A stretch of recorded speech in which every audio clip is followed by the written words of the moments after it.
Okay, so this is my iPhone 8. And I know that you're probably saying, wait, did you say iPhone old? And believe me, I'm perfectly aware that this is not the latest iPhone. And I also know it's not super trendy to review phones that are more than 30 seconds old. With that said, however, I'm here today to explain why the iPhone 8 is still my favorite iPhone today. If you're new here, hit subscribe because one of my favorite things to do is to review tech that's new enough to be good, but not old enough to be cool. So if you're into that, remember to hit the bell icon too. If you've been here for a while, you may know that my first video on this channel was about my reasons for ditching the iPhone 8 Plus and downgrading to the iPhone 8. Now I had many reasons for this, and if you want to see the full video, you can see it right here. But the bottom line was that the phone was just too big. And I feel that way about so many new phones. Like, okay, look. I would like to have an iPhone X as much as the next guy, but I'm not trying to carry around a literal tablet. I just want something that can function like any other reasonable smartphone, take some decent pictures, and be inconspicuous when I'm not using it. Because at the end of the day, what are you doing most with your phone? Hopefully, not using it.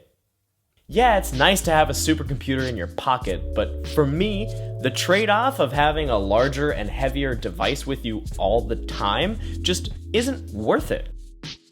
So the iPhone 8 is perfect for me. When I have this rubbery spec grip case on here, it's actually really hard to drop. And when I want to go light, I am not afraid of going caseless, and then the iPhone is really easy to carry around. Mine is also black because stealth all the things. In addition to being quite stealthy, I think if you want to impress your Galaxy S10 or Mate 30 rocking friends, you know the iPhone 8 is pretty capable as a fashion accessory. Because of its nice glass back, it is pretty sexy. But of course, with the glass back, you do have to be a bit more careful or get that AppleCare plan, because if this thing breaks, it is nice and expensive to fix. It's actually more expensive than the LCD screens, so maybe a case is a pretty good idea. One thing my phone can do that you can't do with an iPhone X, for example, is throw on an older iPhone 6 case, and then you look like someone who's just got an older iPhone. Now, I know that sounds kind of crazy, but there are certain situations where it's not nice to be flaunting your latest iPhone out in the open, especially if you're trying to take photos of people that are more candid. Then you don't stick out as much, and I really appreciate that. Just a few more things off the top of my head. I actually really like the fingerprint sensor. I'm not a huge fan of Apple knowing the exact geometry of my face. And pictures, of course, how could I forget? The iPhone 8 takes really amazing pictures. It actually got the same standard camera as the iPhone X, the original iPhone X.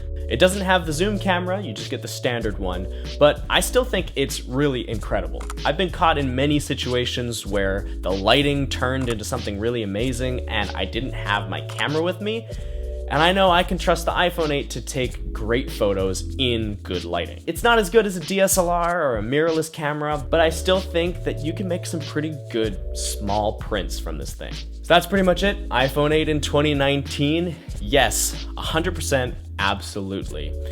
And they're getting pretty cheap nowadays, so you should totally buy one.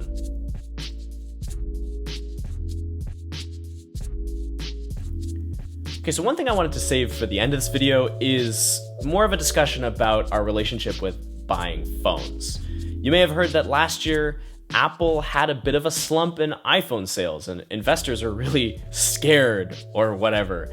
But to me, this makes sense. You know, year over year improvements in phone technology is really starting to slow down.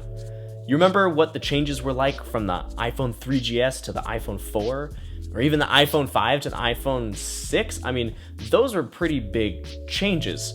But nowadays, when you're going from like the X to the XS and the Galaxy S9 to the S10, I mean, yeah, sure, there are improvements, but they're becoming smaller and smaller as time goes on. And I think that we need to ditch the habit of getting a new phone every time you can renew a contract. I think we should start to look at phones more as a longer term investment. longer term ownership too. So even though I'm gonna sit here and tell you to buy the iPhone 8, what I really think you should do is stick with what you got. If you already have a phone and it works, keep it. Don't buy a new one until you absolutely have to. I wish more people would tell you this in YouTube phone reviews. So with that, thanks for listening, guys. If you have an iPhone 8, make sure to give this video a thumbs up. And if you have an Android phone, well, give me 2 dislikes. And we will see you in the next video.